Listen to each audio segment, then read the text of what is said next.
is marble from Ewell, Colorado. Really? It's a lot grainier than the Sylacauga stone. It's grainier and doesn't have the pencil strength.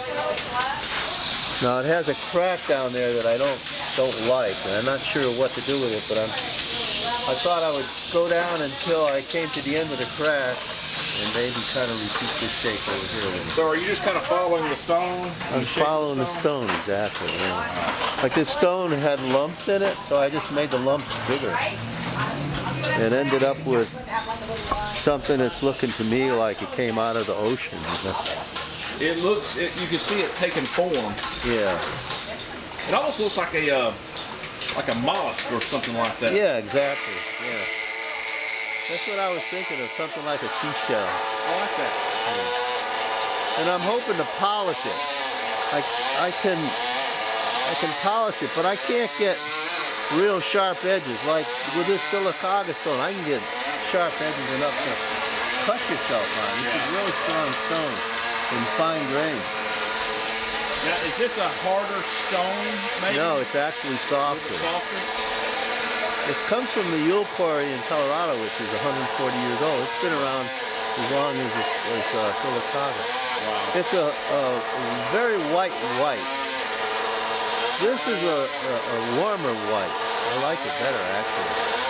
It has maybe a little bit of dolomite sometimes to get it color, a little golden color, a little bit of green or red.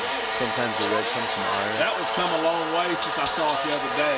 Yeah. You know, it's amazing to watch these pieces of stone take shape. Yeah, I was following some blemishes actually over here, and while I'm working, this little kid comes up and says, "A kangaroo." Oh, wow. Well, that's great. You know, you see it? He says it even has a tail. Yes, sir. Well, anything anybody sees in it is fine with me. I'm seeing flowers and seed pods and things like that. It looks like almost a tree bark right there. Yeah. Well, I look for something that looks natural. When I'm chiseling, I try to leave behind a texture that looks natural, like it grew over the surface. Rather than go and add a texture later on, I try to leave the texture as I carve my shape. I like it. And I got the idea from looking at some of Michelangelo's work. Okay. I don't want to put myself in his company, but... That's a pretty big company right there. Mr. Larson, where are you from? I'm from Northwest Florida. Okay. A little town called Shalimar. Okay. It actually translates Garden of Love. Where my wife and I live. We've been living there 34 years. Oh, wow. How many times to Marble Fest have you been?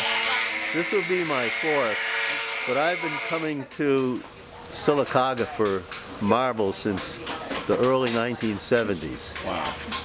I taught college in Niceville, Florida, and the geologist there said, "You need to see these quarries up here in Sylacauga." And he and I were sponsors for the outing club, so we were going camping up at Mount Cheaha, right up the way here. And we stopped here and looked around, and I piled some stone in the vehicle I was driving. I've been carving it ever since. Wow. This came from Emory. Okay.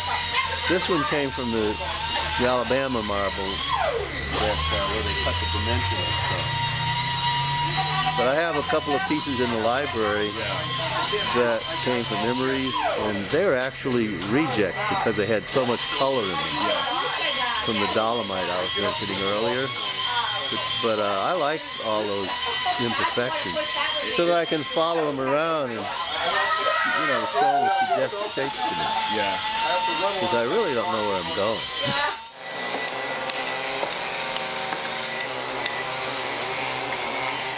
Wow. Now, I saw you working on this the other day, and it was just taking shape. Yeah. Wow, that's incredible. Yeah, I'm going deeper today, cutting it down deeper and trying to be careful not to break anything off.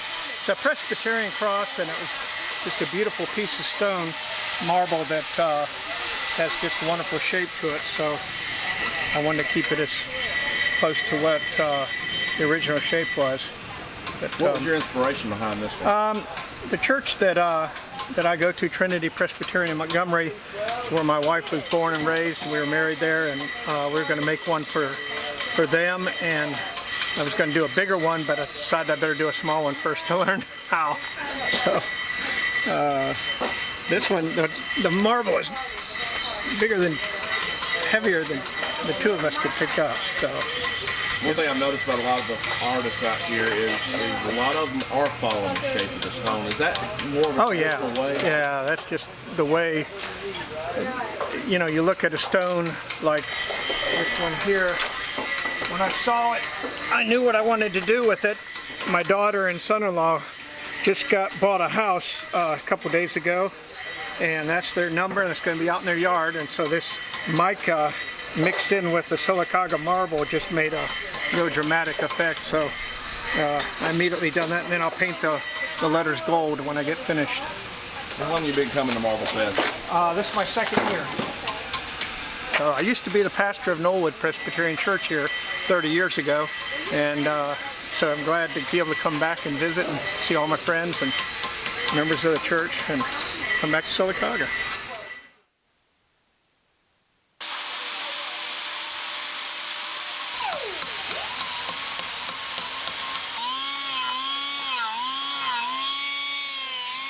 Okay, you know.